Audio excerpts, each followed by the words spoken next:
Avatar The Last Airbender is one of the finest achievements of modern pop culture. And that's kind of really a huge thing to say, especially for a animated show that aired on Nickelodeon. But when you heard me say that, there's a very large chance it didn't raise any disagreement in your mind. It's a story many of us grew up with, and it's continued to be adopted and enjoyed by new viewers of all ages. And those who watch it without seeing it since they were a kid usually find that not only does it hold up, but it's even better with age because the depth and nuance of the storytelling is more apparent. Trust me, there is no shortage of people on YouTube who make a video to talk about that depth. Hundreds of videos, long and short, have already been made, and I am merely throwing my own 2 cents into the bank. What I have to say might just sound like praise for this show that you've heard before, but if I'm going to take YouTube seriously, then this is something I want to put on my channel like as early as possible, because this is truly one of the most important pieces of media I've ever seen. The instinct when you go to make a video about something you love is to go big or go home. Take 45 minutes to explain the details of the arcs and the themes, the world building, every single thing that you enjoy about it. But I found I don't believe Avatar The Last Airbender needs that. Certainly not from me anyways. It's a work that I truly believe speaks for itself. Over 3 seasons, totaling 61 episodes, it tells a story that broadly and thoughtfully covers the vast swaths of subject matter that make up the human experience, both presently and with the mindness of that very present being the product of previous generations working through and witnessing the same things to varying degrees. It's a coming-of-age story. It touches on war, trauma, spirituality, love, death, ego, friendship, fear, hope, gain, and loss. It's a show of adventure and color and excitement, accessible for kids, but it's respectful to the viewer's intelligence and principled storytelling integrity. As a kid, it might make you think of stuff you would never consider otherwise, while still giving you a wonderfully entertaining show. As a teenager, your ability to weigh the themes of the show becomes more tangible and complex, and as an adult, you can take the show and the sincerity of the story seriously while being able to reconnect with that childhood wonder. It's a story so firm and successful in its execution that I even feel hesitant to deconstruct it in the context of its medium and industry. To fully understand something, you can't see it as sacred, especially when it's something made to entertain and ultimately from a network perspective turn a profit. But with that said, I'm fascinated by how Avatar The Last Airbender exists in this elevated realm of memory and discussion. It feels timeless and singular. It invokes real-world history through its fantasy, the way history shapes individuals who then go on to shape more history. It does this so effectively because its own world that it conveys is so well realized. It feels connected to a tangible and informed sense of wisdom, one communicated sincerely and organically that lets us listen in dialogue and observe through example. There's a technical precision to the writing and the character work that, even though it has a weak episode or two, any show does, the craft and mechanics of the show is ultimately rendered invisible. Something I find interesting is how it wears its influences on its sleeve. As someone who grew up loving Star Wars, even as a kid, I was always amused by how Empire Strikes Back, the ending of Season 2, feels. And more so than that, how closely the show follows the traditional 3-act structure of the trilogy format. That's a factor in the magic of this show, where it feels so connected to the traditional principles of narrative structure and pacing that rather than reinventing the wheels, it buys the best set of wheels that it can afford and lets them do their job without interrogating their place. In the darkest times, hope is something you give yourself. That is the meaning of inner strength. Like many other people who've watched the show, the Fire Nation characters are my favorites. Zuko, Azula, and obviously best of them all, Iroh. By positioning these characters as royalty, the banished prince of the Fire Nation, the princess poised to inherit the throne, and the Dragon of the West, the general who, in his prime, nearly led the Fire Nation war machine to its victory. These are people of high class and great privilege, and despite this, even they are at the mercy of this intergenerational poison, this trauma that taints and distorts, war, indoctrination, and isolation, where time has removed them so far from the beginning of the war, they only fight it because they were born into a world where it had already begun. Zuko is cited as one of the greatest redemption arcs ever written, and for good reason. His instincts and conscience spoke out, and he was banished and scarred for it. Shamed by both his nation and his father, within Zuko there could exist no difference between national and personal pride. No difference between his father and imposed to duty and compliance. To fight for the Fire Nation was to fight for familial love that should be unconditional. The pacing and structure of the show pays dividends in conveying this. Season 1, he gets to be the main villain, where we see what was made of him with only glimpses of who he actually is. Season 2 brings him to ground level. He is forced to see and interact with the world his nation's war created, the people it has harmed.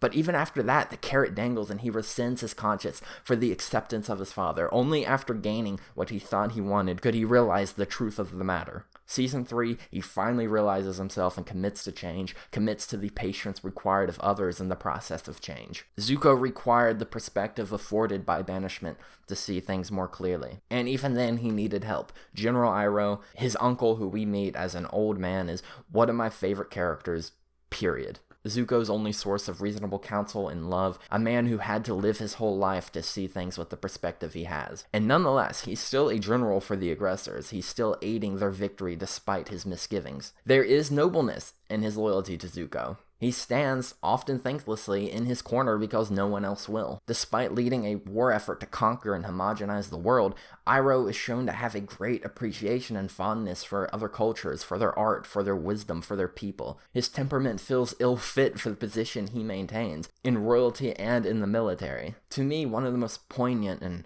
heart-aching strokes of character development I've ever seen is in Season 2 when Iroh's backstory is further explored. We knew he had a son who died, but we learn that during his conquest of the Earth Kingdom, as he sieged the capital with victory on the other side of the wall, his son perished fighting under his very own command. The show doesn't need to overemphasize this. Iroh already had his arc. We are simply led in on the truth. Just as the Fire Nation was on the edge of victory, Iroh's leadership led to the death of his son. And in that moment, his son and himself became the victim of the very war he led. He became the grieving parent by his own hand. Leaves from the vine, falling so slow. The show doesn't need to dwell on this for its impact to feel apparent. His commitment to Zuko is steady and clearly personal, but this commitment inherits the perpetuation of ideology. His commitment to Zuko is forced to aid the war effort. The material circumstances of their upbringing made that the fact of the matter. He teaches, he advises, he supports Zuko, he dedicates himself to helping him in a way he couldn't for his own son. He now has a perception of the world that he never could have imparted to his own son, without the loss and the grief of the death of that very son. It is simultaneously tragic and uplifting, that despite tragedy, Iroh's spirit grows and prevails. Zuko can betray Iroh, but the seeds of his influence inevitably take root. It is simply up to Zuko to cultivate them. There's a lyric written by Bob Dylan that reads, "He who is not busy being born is busy dying." I have a task for you. If you are not being born, you are busy dying. Azula is a firebending prodigy, princess of the Fire Nation, apple of her father's eye. Hyper-competent, determined, and intelligent, she never had to struggle because everything either came naturally to her or was handed to her. While Azula rolls through the show like a force of nature, the fact of her existence, what she was brought up in, blind to any greater depth or humility. Cracks take shape, pain festers, she's unable to truly connect to anyone. Perfection and victory are all that were allowed to live in her mind. By the end, her mind fractures. What traces of companionship she had break away. She crumbles in violence, paranoia, and delirium. When met with defeat, her mind seemingly has no capacity to truly process what's happening, and she breaks down completely. Despite her villainy and aggression, she is a product of circumstance and generational damnation as anyone in the war. One who was not able to seize the opportunity of growth. One who was busy dying. Fire Lord Ozai, the ultimate villain of the series, he isn't written as a three-dimensional character with his own arc and complexities. He simply is. He is the engine of the war machine, the strife, the oppression, and the lust for power personified. I'll always love his reveal at the beginning of Season 3, after being portrayed as a dark, ominous figure for 2 seasons. When we finally see his face, he comes across as mild. He isn't scarred or scowling, he isn't chewing the scenery. a form evil very often takes, a persona so sure of itself and entitled to its means that it's simply going through simple decision-making. His children, his wife, his brother, his father, they're all tools or obstacles on his way to ascendancy, as the supreme ruler and striking his wrath upon his enemies. Ozai is not a soul to be redeemed. He is not a father or a leader. Ozai is, in essence, the war itself.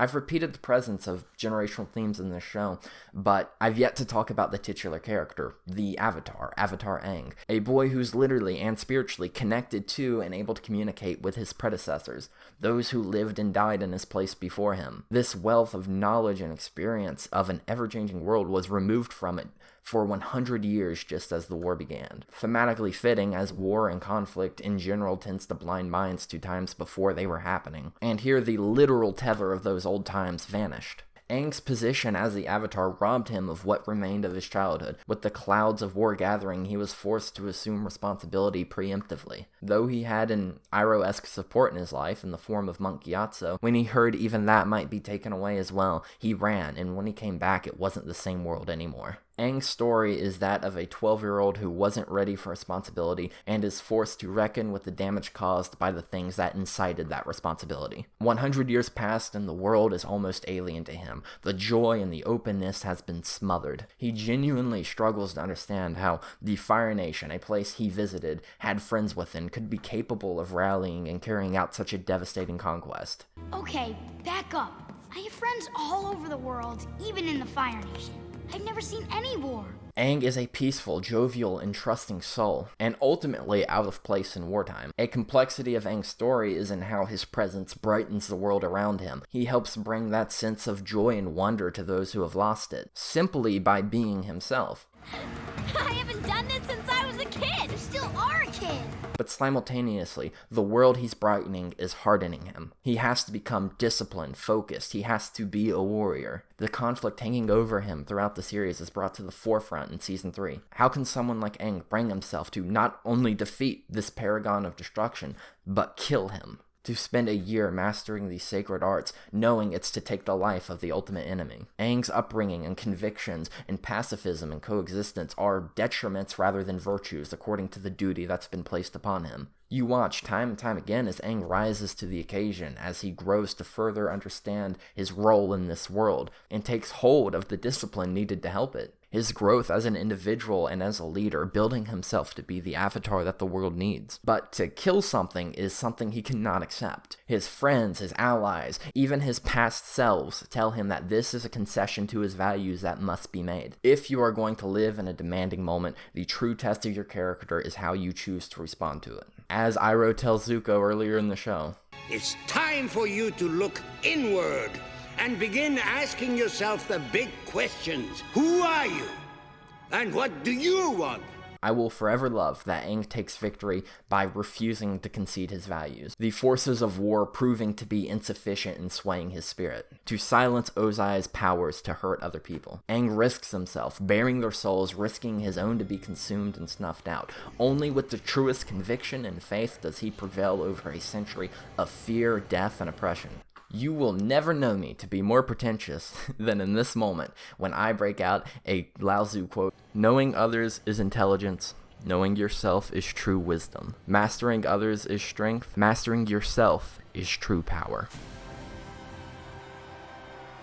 I believe Avatar The Last Airbender to be one of the most thorough, accessible, and applicable compendiums of perspective and integrity and wisdom in artistic media. It's a story for anyone in any place. It highlights the mechanics of how society evolves and copes through history. Media cannot save lives, but for those like you and me who have the comfort of indulging in entertainment, I believe we should not take for granted the lessons they offer and the freedom to weigh messaging and decide if you desire to take it to heart or not. Because frankly, taking this freedom for granted, declining to engage in cultural communication, taking the perspectives offered by others in different circumstances and discarding it, refusing the tools offered and left behind for you by thinkers, politicians, and artists to understand your place in this world and what you personally desire in life, free of the damnation of thinking, I am this and must do this. That is how you become a vessel of regression. That is how you get busy dying.